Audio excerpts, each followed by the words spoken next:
അല്ലാഹുവിന്റെ പ്രവാചകർ നബിയുനാ മുഹമ്മദുർ റസൂലുള്ളാഹ് സ്വല്ലല്ലാഹു അലൈഹി വസല്ലമ തങ്ങൾ മഹദിയായ ആയിഷ ബീവി റളിയല്ലാഹു തആല അൻഹയോട് പറഞ്ഞു കൊടുത്തത്, ഇനി നിങ്ങളെല്ലാവരും ഈരിക്കുന്ന ഉപ്പമാര് മുഴുവനും നിങ്ങൾ സ്വന്തമായിട്ടൊന്നും മരിച്ചുവെന്ന് മനസ്സുകൊണ്ട് കരുതാമോ?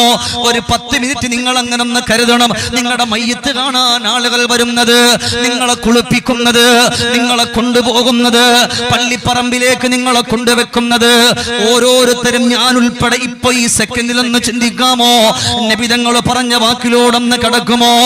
മരണം മൗനിയായ ഉപദേശകനാണ്. അള്ളാന്റെ പ്രവാചകർ പറഞ്ഞു, ആയിഷ മരണത്തിന് വല്ലാത്ത വേദനയാണ് ആയിഷ.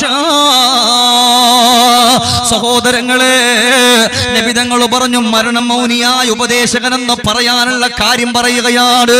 ഈ ആത്മാവ് കരയുന്നൊരു സമയമുണ്ട്, ആത്മാവ് വിഷമിക്കുന്ന ഒരു സമയമുണ്ട്. ഒന്നാമത് എപ്പോഴെന്നറിയോ? ഇന്ന് ഞാൻ അങ്ങ് വിട പറഞ്ഞ, ഷമീർ ദാരിമി അങ്ങ് വിട പറഞ്ഞ, ഇവിടെ ഇരിക്കുന്ന പ്രിയപ്പെട്ട ഗുരുനാഥന്മാരായ ഉസ്താദുമാര്, നമ്മുടെ മുത്തഅല്ലിമീങ്ങള്, അല്ലെങ്കിൽ ഇവിടെ ഉള്ള സംഘാടകര്, ഷാഫിഈക്കയ കണക്കുള്ളവരാരെങ്കിലും എന്റെ മയ്യത്തിന്റെ അരികെ വന്നാൽ, അല്ലാഹുവേ കൊല്ലത്തും ഇവിടെ വന്ന് വാള് പറഞ്ഞവനാണ് എന്ന് പറഞ്ഞ് എന്റെ മയ്യത്തിന്റെ അരികത്ത് വന്നിട്ട് ഞാൻ ധരിച്ചിരിക്കുന്ന ഈ ഖമീസ് അങ്ങ് മാറ്റുമ്പോ എന്റെ ആത്മാവ് കടന്നു വന്ന് എന്റെ വസ്ത്രമൂരുന്നവരോട് പറയാ, വയാ അഹിബ്ബായി, എന്റെ സ്നേഹിതരെ, എന്റെ സ്നേഹിതരെ, ഇന്നഹാദാ മുഖ്തരിക്കും ബിഖുറൂജിർ റൂഹ്, എന്റെ മയ്യത്തിന്റെ അടുത്ത് വന്നവരെ, എന്റെ വസ്ത്രമൂരി മാറ്റുന്നവരെ, എന്നെ നിങ്ങൾ പിടിച്ചിട്ടു കുലുക്കല്ലേ. കാരണം എന്തെന്നറിയോ? എന്റെ ശരീരത്തും മലക്കുൽ മൗത്ത്, ആത്മാവ് വലിച്ചൂരിയ വേദന മാറിയിട്ടില്ലല്ലോ. എന്റെ ഉപ്പമാർക്ക് ഞാൻ ഒരു തെളിവ് പറഞ്ഞു തരാ. മഹാനായ റൂഹുല്ലാഹി ഈസാ അലൈഹിസ്സലാത്തു വസ്സലാം അവിടുന്ന് കടന്നുപോയി വിളിക്കുകയാണ്. ആരെ? 4000 കൊല്ലങ്ങൾക്ക് മുമ്പ് വിട പറഞ്ഞു പോയ സാം ഇബ്നു നൂഹ് അലൈഹിസ്സലാത്തു വസ്സലാമിനെ വിളിച്ചുകൊണ്ട് ചോദിക്കാണ്, സാം ഇബ്നു നൂഹ്, കൈഫ കാന വജത്തൽ മൗത്ത്, മരണത്തെ പറ്റി എന്തേ പറയാനുള്ളത്? മരണം എങ്ങനെ ഉണ്ടായിരുന്നു സാം ഇബ്നു നൂഹ്?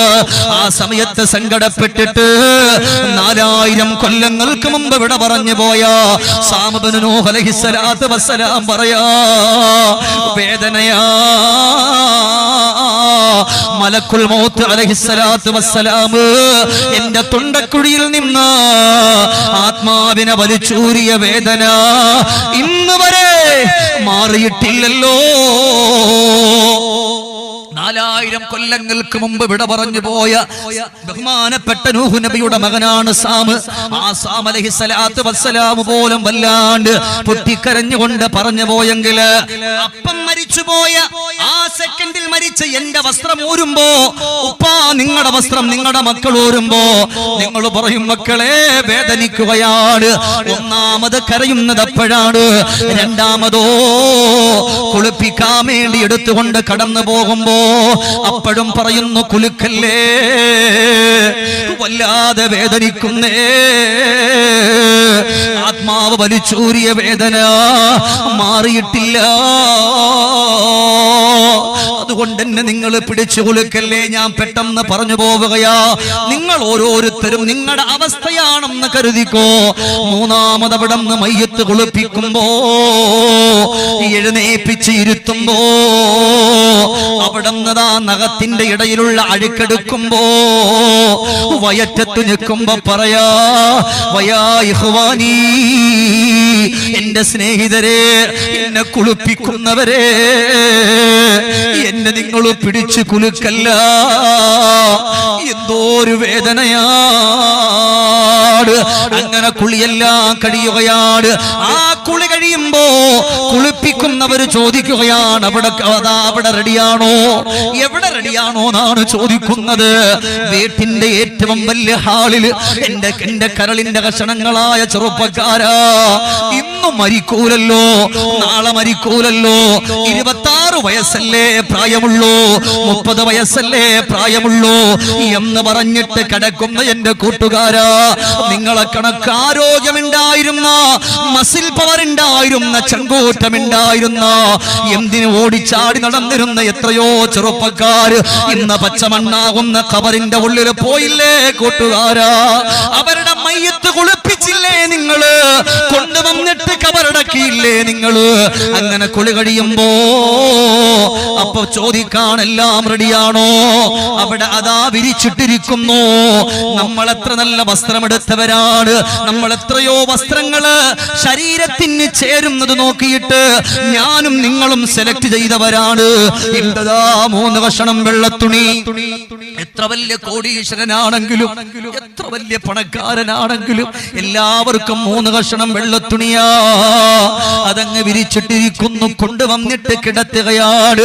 അവിടെ നിന്റെ കൂട്ടുകാരുണ്ട്, അവിടെ നിന്റെ പ്രിയപ്പെട്ട സ്നേഹിതരുണ്ട്, എന്റെ കരളിന്റെ കഷണങ്ങളായ പൊന്നുകൂട്ടുകാരാ. മോനെ, നിന്നെ ഒരു പുതിയ ആപ്പള ഒരുക്കുന്നതിനേക്കാൾ നല്ലതുപോലെ ഒരുക്കി കൊണ്ടുപോകാൻ നിന്റെ നാട്ടുകാർ മുഴുവനും കടന്നു വന്നു, നിന്റെ പ്രിയപ്പെട്ട കൂട്ടുകാര് വന്നു.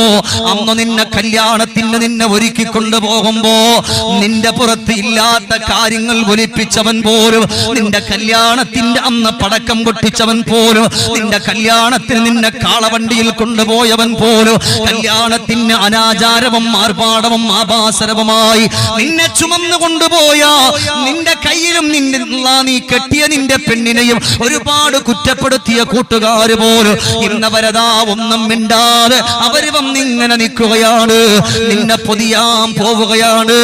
അല്ലാ അല്ലാ, കാല് കെട്ടി, അവിടെ അരഭാഗം കെട്ടി, ഇനി അതാ പൊതിയാന് ബാക്കിയുള്ളത് തലഭാഗമാ. കിട്ടുക